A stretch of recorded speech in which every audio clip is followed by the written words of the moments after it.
Grupo ligado a Soros ganha acesso a 200 concessões de rádio e conservadores nos Estados Unidos falam que o processo foi expedited, que o processo foi mais rápido do que seria normalmente e que não seguiu a via normal. A notícia é essa. Nos Estados Unidos é muito comum haver os PACs, os comitês de ação política e outras organizações sem fins lucrativos que auxiliam no financiamento, são uma via para o financiamento e para a organização de processos eleitorais nos Estados Unidos, os chamados Super PACs.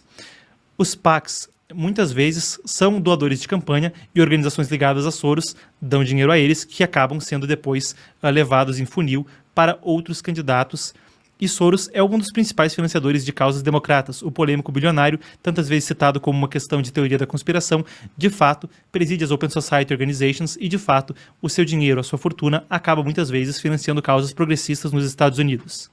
Para você que está assistindo, não é uma questão de fazer juízo de valor, mas fato consumado e um prolegômeno, uma informação preliminar para a gente seguir na reportagem. A notícia agora, essa vem pelo National Review, mas foi de que o governo americano estava tornando mais rápida a aprovação da transferência de mais de 200 concessões para a operação de rádio de uma transmissora de rádio chamada Audacy, Audacy Inc., para uma organização sem fins lucrativos controlada pelo império de filantropia de George Soros. Republicanos dizem que a FCC, que é o órgão equivalente à Anatel nos Estados Unidos, está quebrando o processo estabelecido para avançar o negócio. Então, qual que é a situação? Existe essa corporação chamada Audacy, ela estava falida, veio a aquisição de empresas ligadas ao império de filantropia de George Soros, e a FCC teve um voto, uma comissão votou por 3-2 para permitir que a reestruturação dessa empresa, agora controlada por uma organização ligada aos Soros, o Fund for Policy Reform, Fundo para Reforma Política, ou Reforma de Políticas, possa manter as concessões. A alegação republicana é de que não seria tão simples como foi com a reestruturação, com o pedido de falência, com a aquisição por essa organização ligada a Soros dessa rádio, que tem essas 200 concessões, não seria tão fácil fazer a transferência e que haveria um processo burocrático maior que foi facilitado para essa aquisição. Claro, do lado da FCC, do lado das pessoas que aprovaram a aquisição das 200 concessões, isso é veementemente negado.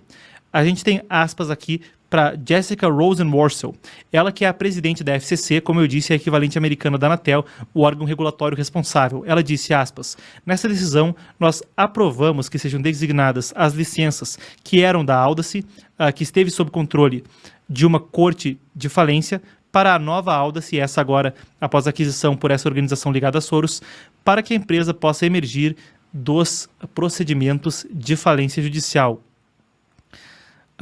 Ela argumentou que o processo foi aprovado da mesma forma que foi de forma recente com outras mídias, citou a iHeartRadio de Chicago e a Cumulus Media, outros grupos grandes de mídia que têm concessões de rádio nos Estados Unidos.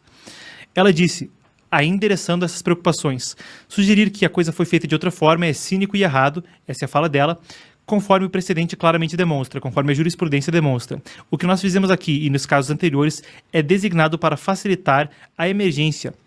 rápida e ordeira de um falimento, de uma bankruptcy, agora me escapa a palavra, de uma falência, de uma companhia que está licenciada sob a lei de comunicações americana. Mas o comissário da FCC, então, parte de como se fosse um ouvidor, disse numa declaração contrária, ou melhor dizendo, comissário também participante dessas decisões, disse num voto em contrário o seguinte, que a forma como eles estavam facilitando o licenciamento das concessões não tinha precedentes, estava sendo feito de uma forma sem precedentes. Ele disse que a decisão da comissão hoje é sem precedentes, nunca antes uma comissão voltou para aprovar a transferência de uma licença de transmissão, sequer, isso sem nem falar em 200 estações de rádio em mais de 40 mercados, sem seguir os requisitos e os procedimentos que estão codificados na lei federal. Nenhuma única vez, e ainda assim a comissão rompe hoje em novos territórios, sem buscar um comprometimento com o público e buscando alterar as regulações estabelecidas, sem mudar as regras nos livros e sem buscar o feedback, então mudando a jurisprudência, sem buscar o parecer de outras agências federais com participação relevante.